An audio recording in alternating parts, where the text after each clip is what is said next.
Hi there, and welcome to Holland America's Behind the Scenes Tour. My name is Farah, and I'll be your guide as we take a peek behind those crew-only doors and learn more about this fascinating operation. We'll also be talking to some of the key officers and team members to learn what it takes to run this floating city. So let's get started. We're going backstage. Come with me. So here we are in the incredible world stage, and I'm joined by our entertainment director, Annie. Tell us a little bit more about this. So here in the world stage, on all of our Holland America ships, all classes, we have a world stage, but they all come in different shapes and sizes. Here on our Pinnacle ships, we have our theater in the round, which means that we have these LED walls all the way around about 280 degrees. And that helps bring a lot more to our immersive experience to our performances here on board.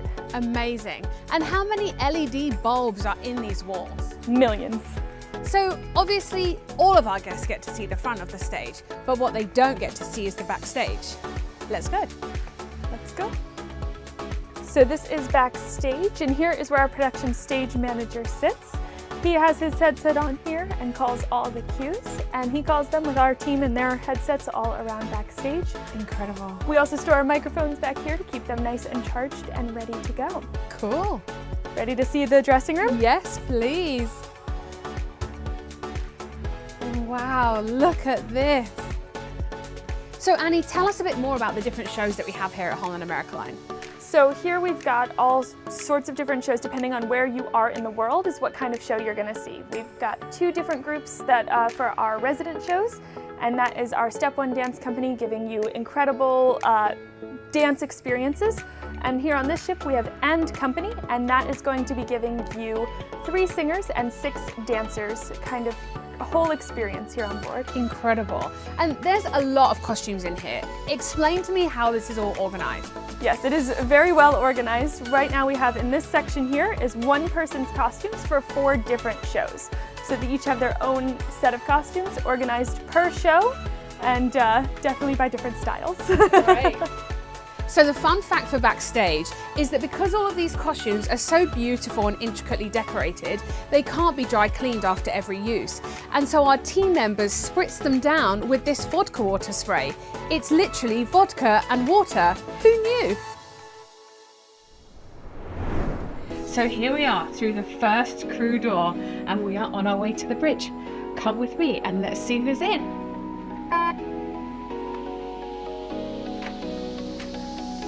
Good morning. Hi, Captain. Welcome. Let's come in. So here we are on the navigation bridge.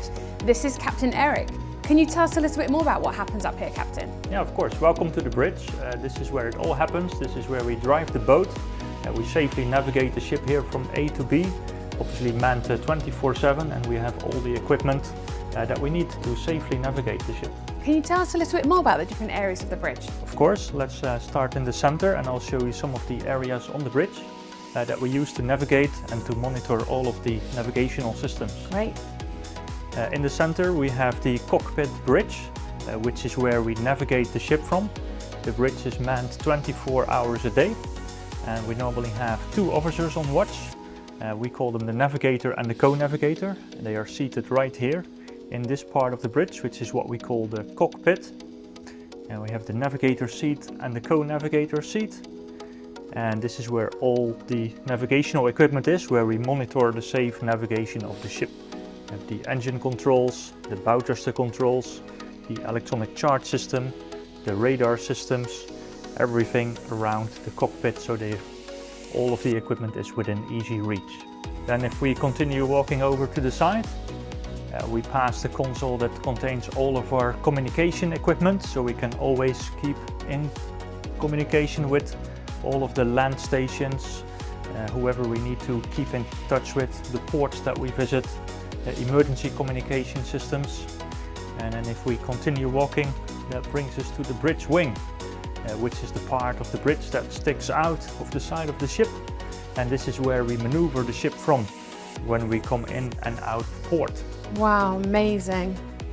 We have all of the equipment again here, the engine controls, the bow thruster controls, and all of the electronic navigational systems that we use to monitor, and the controls for the engines and thrusters that we use to maneuver the ship when we bring the ship alongside at the dock. And this allows you to really see the whole way down the side of the ship. Yeah, and that is the reason that the bridge wing sticks out of the side of the ship, so we have a good view down the whole length of the ship. We also have the glass floor plate, so we can judge how far we are away from the dock when we bring the ship alongside. This ship has azipod maneuvering system, so we can rotate the propellers 360 degrees, and that in combination with the bow thrusters makes the ship extremely maneuverable. Incredible. So here we are back in the middle of the bridge. You've let me sit in this incredible chair. There are so many buttons here. Tell us what happens here. Yeah, this is actually the seat of the person that drives the ship. This is the navigator chair. So whoever is in charge on the bridge, whoever is the navigator, sits in that chair and has the control of the vessel. The seat I'm sitting in is the co-navigator chair, and the co-navigator supports the navigator in driving the ship. So it can be any of the officers sitting there. It doesn't have to be the captain. It can also be one of the more junior officers that is the navigator under guidance or mentoring of one of the more senior officers navigating the ship into port. And again, you have all the controls and all the navigational systems right in front of you and around you to monitor and to control all of the systems on board the ship. Now, normally when we are at sea, we will be in one of our autopilot systems, just like a modern airplane is flown in autopilot. Just when we do the docking and undocking, we can go into manual steering, but when we're in one of our autopilot system, this little handle here is what controls the ship, and that allows you to change course either to port or to starboard. So Captain, I think everybody thinks of steering a cruise ship with a big steering wheel, not just with this joystick. Yeah, that's probably the most disappointing part of this bridge tour. Let me show you where the steering wheel is. Because if you're looking for the big wooden steering wheel, then unfortunately you will be disappointed, because this is the main wheel of the ship, where our helmsman would be seated driving the ship right here from the main wheel. Wonderful. So other than navigation, what else is your team responsible for? Of course, safety of the ship is the most important thing. Safety is our #1 priority, which brings us to the room in the back here, which is our safety center, which is where we control all of our safety systems from. So this is the safety center, and this is where we control all of our safety systems from. Let me show you the control panel here. We have all these computers here for all of our different systems. Of course, obviously we have lots of different safety systems. We have fire detection system, we have watertight doors, fire screen doors, high fog sprinkler systems, and all of those safety systems can be controlled right here. This is also our control room in case of an emergency. This is where we command all of our incident teams from, fire teams, evacuation teams, all of those things right here on our fingertips. So interesting. Well, that's it for the bridge. Thank you so much for a great tour, Captain. Thank you for visiting. I hope it was interesting, and good luck on the rest of your tour around the ship. Wonderful. So now for something completely different, let's go to the laundry. So here we are in the laundry. This is Sham, our executive housekeeper. Sham, can you tell us more? This is just such a huge operation here in the laundry. Yes, Farah. This is, we call it main laundry, and here this is actually the heart of our operations. If laundry is shut down, we cannot run anything, because we process your bed sheets, we process your dining room linen, we process your guest clothing, we process your 930 crew members' uniforms, their personal clothes. So they all the time look beautiful and crisp. So yes, pretty much 24/7 operation. Wow. Now, how many machines do you have here in the laundry? In total, we have 6 big machines right there, which could process 160 pounds of linen in one go. Takes probably 45-minute cycle. All you need to do is just load the machine, turn the button on, and machine does everything by itself. And along with those 6 machines, we also have 4 smaller machines, which is like 60 to 90 pounds, and where we can also process guest linen, team members' uniform, personal clothing, and everything else. Fantastic. And I heard there is a magic piece of equipment here in the laundry. Can you tell us more about that? Yes, that's right behind you, Farah. That's, we call it flat work ironer, which is connected with the cross folder on the other side. So what happens here is the operator feeds the flat work ironer with a sheet, and within 18 to 22 seconds, you have nice, crispy iron sheet, other end, ready to go on your bed. Amazing. That sounds like the dream piece of equipment. Do you think you can get one for my house? You can have one for sure, but you need to watch out for electricity. So can you give us an idea, how many sets of towels and bed sheets and dining room napkins do you put through the laundry here on a daily basis? So if you go towel, let's talk about towel. On a daily basis, we process nearly 8,000 to 9,000 towels, which is for the guest bathroom, pool, spa, team members, everywhere else. If you go to the dining room linen, just remember that we have 2,800 guests on board. On average, they go for 3 meals a day, and every time they need a clean napkin, clean linen on the table. So it's pretty much. That's a lot of napkins. And how about bed sheets? How does that work for one given stateroom? How many sets of bed linens do you have? So normally, it's if the stateroom occupied by a couple, we normally use 2 bed sheets, 4 pieces of pillowcases, and 1 duvet cover. If you calculate that in roughly on every turnaround day, it's altogether come nearly 8,000 to 9,000 pieces, which we have to process right within 48 hours after the turnaround to have them ready to go for the next one. Just amazing. So right next to the laundry, you'll also find the tailor shop. We have a tailor here with his team, and they conduct alterations, adjustments, repairs, and also put together team members' uniforms. So for the laundry fun fact, did you know that you can slide all the way from deck 11 down to deck B, but only if you're a bag of laundry, because it's not for people. Every ship in the Holland American Line fleet has an I-95. An I-95, you might ask? Well, it is the main thoroughfare that connects crew areas from front to the back of the ship.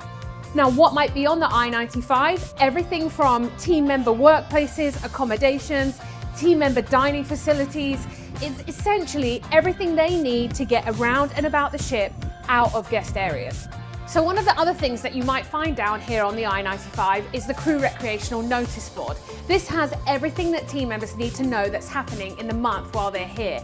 Everything from ice cream socials, Zumba and fitness classes, right the way through to shore excursions and Team Member of the Month awards. Now, for all the engineers in the room, we're off to the engine room. Come with me. So here we are in the engine control room with Chief Engineer Martin. Now, we all know that the engine control room probably looks after all of the engines on board, but I think there is a lot more else that happens here. Martin, can you explain a bit more? Yeah, this is the heart of the ship. It all happens here. And if the captain wants to go to sea, we start up the engines and we start the Azipod from here. And if the captain wants to go, I go from ECR, I switch to the bridge, and then we can go.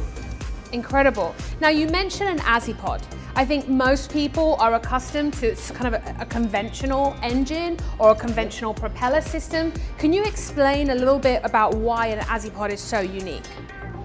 Now, an Azipod, the propeller blades are facing forward. Right. So we are propelling forward, and you don't have any more rudders. Got it.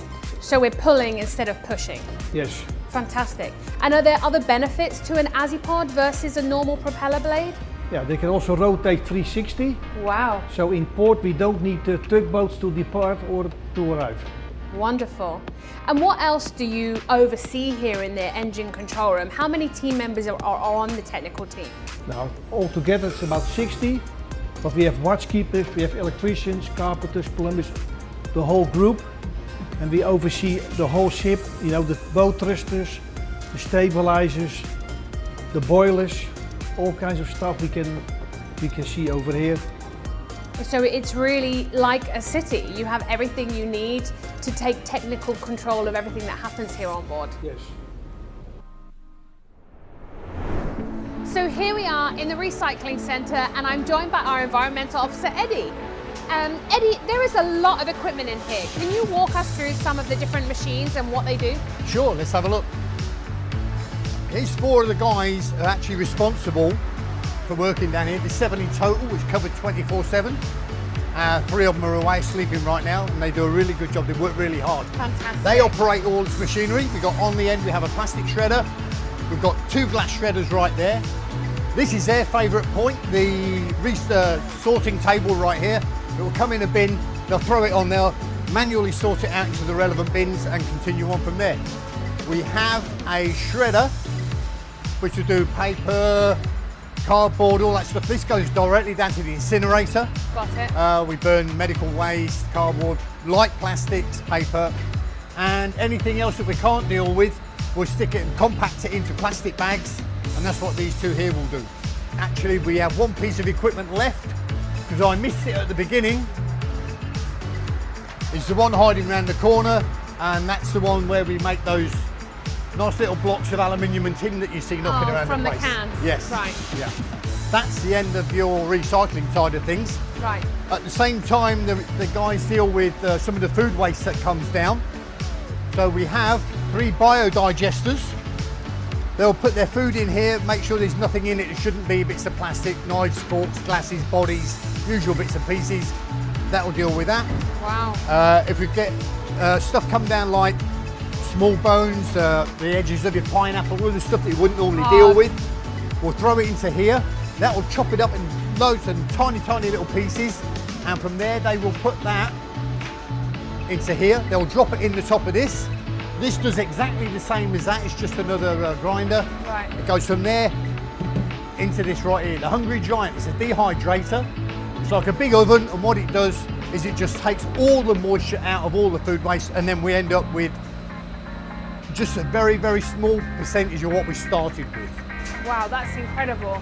And does Holland America Line have any initiatives dedicated specifically to reducing food waste? Yeah, absolutely. We've dropped down already this year to 0.5 kilograms per person per day. Sounds a lot, but we're down from 0.5 last year. And what other items and other goals does Holland America Line have in terms of actually reducing the amount of food waste that is generated on a daily basis? Wow, well, apart from all the equipment we've got, which is going to help us along, certainly this is really good. They're going to drop it, or try and get it all down on their targets for the 2030, most certainly.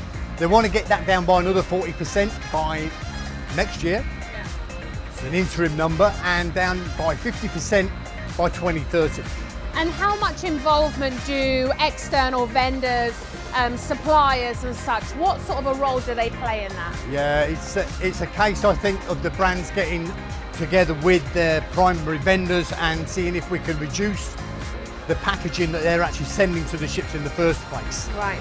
I know further on in the future, you're talking about 2050 here, where they're going to try and make sure that we get pretty much all the packaging we receive from our vendors is going to be as recyclable as we can get it, almost 100% recyclable.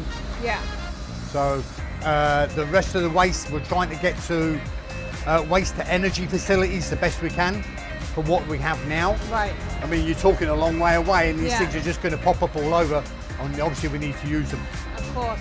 But does that involve everything from instead of having single like jams and sauces and such to doing it on a slightly bigger scale? Yeah, we got rid of single-use plastics quite some time ago. It's made a massive difference to just the general waste here, Fantastic. overall. Great. We've got everything coming now in bulk, like you would see in hotels and other places. Yeah. Big squirty, which it took a bit of getting used to, right? But Yeah. we went with it, and everybody's on board with it, so Yeah. you save quite a bit on that. Great. Even when you go to the private island and you've got the disposable cutlery, that's all bamboo now, and it's wood or whatever, so Fantastic. it's easier to get rid of. So long as you get the plastic out of the system, we're good. Yeah. Great. Well, let's go and look at the biodigester. Let's go and have a look, see what we've got knocking around. So we've come through into the marshalling area. This is the largest area on the ship with our shell doors where items enter and exit the vessel. Now Eddie has come to show us some of those bags of recycling that he was mentioning earlier. Sure. Okay, so we've got stuff that's ready. We've got cardboard ready to go. There's some dry waste over there ready to go. Shredded plastic. The coffee you were mentioning, almost a cubic metre of coffee grounds in there Wow. already. That's a lot of coffee, right? That's a lot of coffee. And the food waste, when it comes out of the dehydrator, the Hungry Giant, Yeah. it's a little bit difficult to describe, but that's what it is. That's what it looks like. Wow. It's still warm. It's still warm, yeah. Wow. Yeah. But it's basically, it's a fertiliser. Really, it's all it is. It's dry food waste, right? And this is food waste from what is approximately 3 or 4 cruising days? Yeah. Fantastic. All the food waste dealt with. Yeah. Great. And have you got those aluminium squares? Yes, of course. We've always got a box of those knocking around the place, right? Right there. So the can crusher, we'll fill it up with cans, be they aluminium or tin or otherwise, turn it on and there you go. This is what we get. Little bricks like that. Well, thank you so much, Eddie. This has been a really fantastic insight into what it takes in the recycling centre. Well, now we're off to the provision store to see where all of your cans are stored before they end up in the can crusher. So here we are in one of our dry provision stores.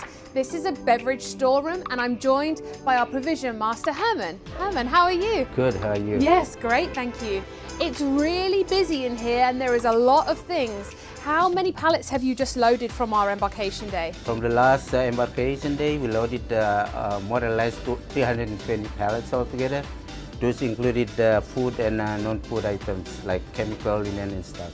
Perfect. So when you do loading, it's not just beverage items that you're loading. You're Correct. loading things like housekeeping bed sheets, Correct. technical supplies, papers, new stateroom key cards, uniforms.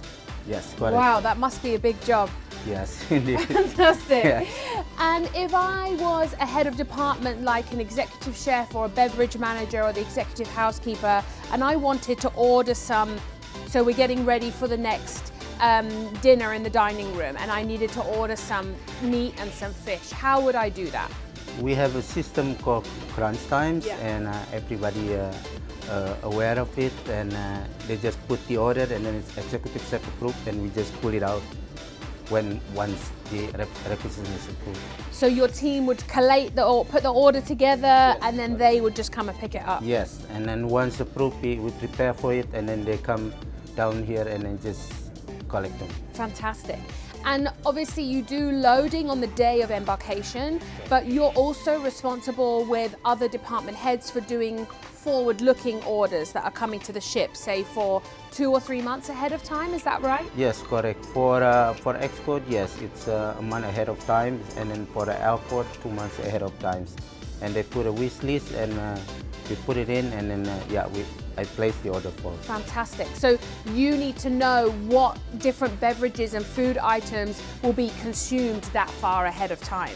Yes, correct. That's amazing. Yes. Fantastic. Yes. And I work closely with the beverage manager for working reorder with beverage and food with the executive chef. Yeah. And I noticed looking around the storeroom here that there's a lot of items in aluminium and glass bottles, but there's no plastic bottles here. Can you explain a little bit about why that might be? Yes, there's a new program that we try to minimize the use of plastic bottle. Fantastic. So yeah. Great.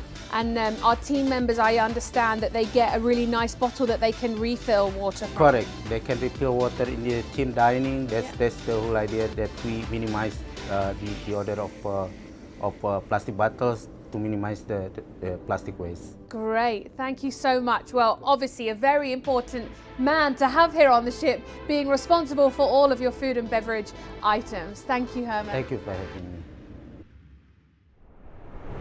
So here we are in the bakery. Did you know that we bake all of our own bread here on board? We have 1 chief baker and 5 assistant bakers, and they are right now getting ready for dinner service in the dining room. So everything you see here is going upstairs for 5 o'clock.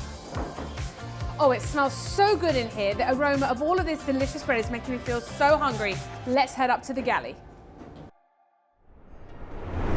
So we've come up into the dining room to meet with our executive chef Stanley while they prepare for evening meal service. Hi, chef. Hello, Farah. How are you? I'm really well, thank you. I am so excited to see behind the scenes of your galley operation. Welcome to the beautiful galley of the Rotterdam. Thank you.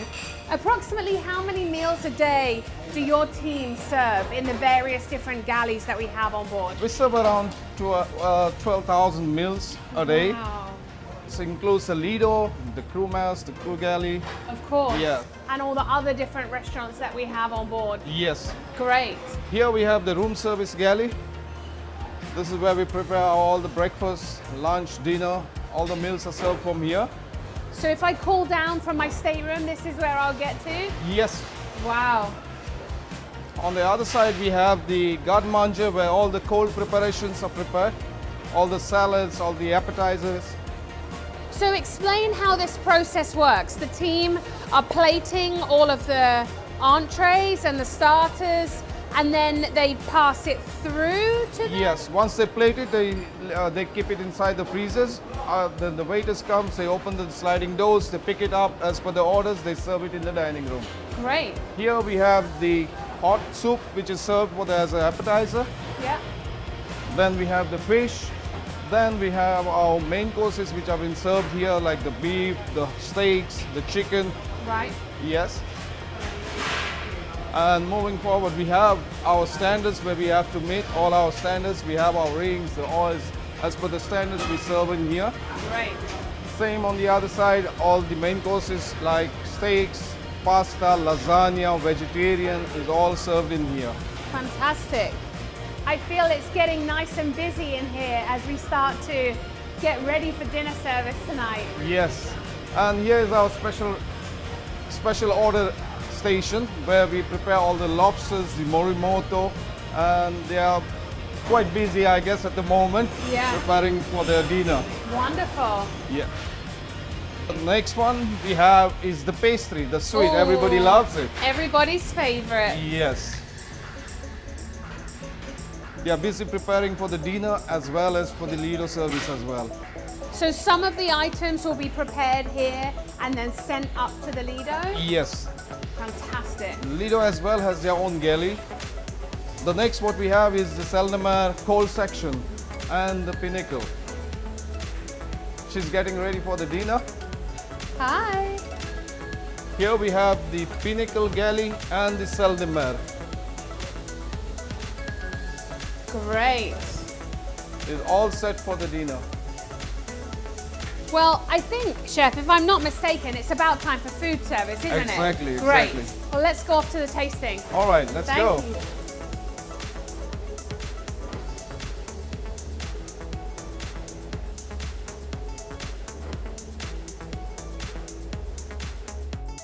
All right, guys, good afternoon. Good afternoon, Chef. Now, baked lobster, surimi, and artichoke dip, or hot appetizer, cream cheese, peanuts, and zucchini. Yummy.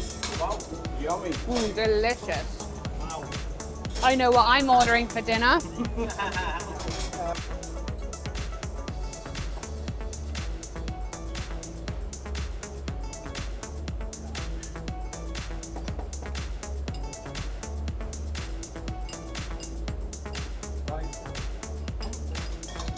Looks beautiful, yeah. It's beautiful. And fast service, hot food, and presentation. Okay? Yes. Yes. All right, let's go. Have a good evening, guys. Thank you. Well, I hope that you've enjoyed this behind the scenes tour and a peek behind the curtain into what it takes to run a Holland America Line ship 24 hours a day, 7 days a week. One thing I'm sure you've noticed is exactly how many team members it takes to support our front of house operation, sitting all behind the scenes. They are all so vital cogs in this very big machine, and I wanted to send a personal thank you to each and every one of them for their help and support in the production of this video. I hope that you enjoy the rest of your cruise, and we hope to see you on another Holland America Line ship again.